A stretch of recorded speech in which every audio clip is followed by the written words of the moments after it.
Zoti kryetar, në kushte normale, unë do thoja që për disa të herë është një nonsens parlamentar që në rendin e ditës të futen 15 deri 20 pika, sepse racionalisht do thot që në asnjërin prej tyre mos ketë një diskutim themelor, thelpsor për cilën duhet të diskutojnë në seancë plenare. Por kjo tashti ka kaluar në vend të dytë, të tretë apo edhe më poshtë.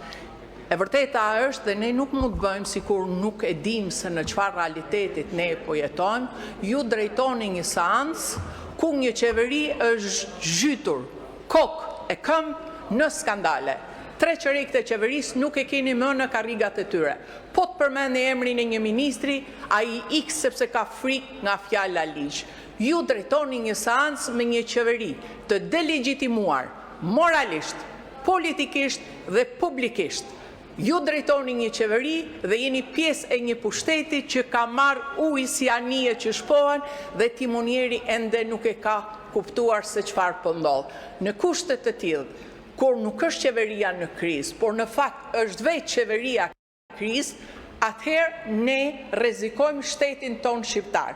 Ndaj dhe në këto kushte ne kërkojmë që të jeni të përgjegjshëm për situatën cilën ne ndodhemi, sepse nuk keni më majorancë. Për 3 muaj është përmbysur çdo gjë.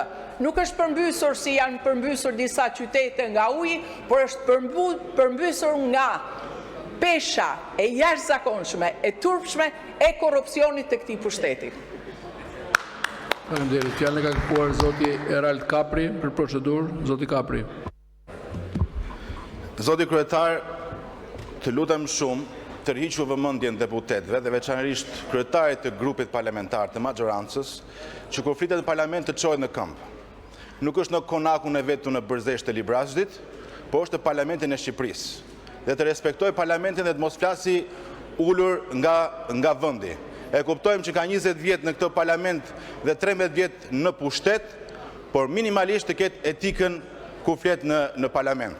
Sepse ndoshta është i vetmi ministër ose ish ministër që ditën më të lumtur e ka kur e shkarkuan, sepse dihet arsyen pse e shkarkoi Rama